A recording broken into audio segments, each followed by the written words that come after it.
Selang pengisi bahan bakar tertarik mobil SPBU di Cibeber, Cilegon terbakar. Satu pulau pompa atau mesin penyalur bahan bakar minyak di SPBU yang berlokasi di Jalan Raya Tirtomerto, Kelurahan Kedaleman, Kecamatan Cibeber, Kota Cilegon, Banten, terbakar pada Senin, tanggal 10 Juni tahun 2024, sekitar pukul 15.06 waktu Indonesia Barat.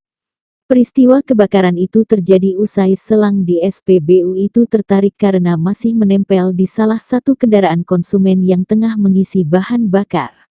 Beruntung tidak ada korban jiwa maupun kendaraan yang terbakar di lokasi. Api berhasil dipadamkan oleh pegawai SPBU menggunakan alat pemadam.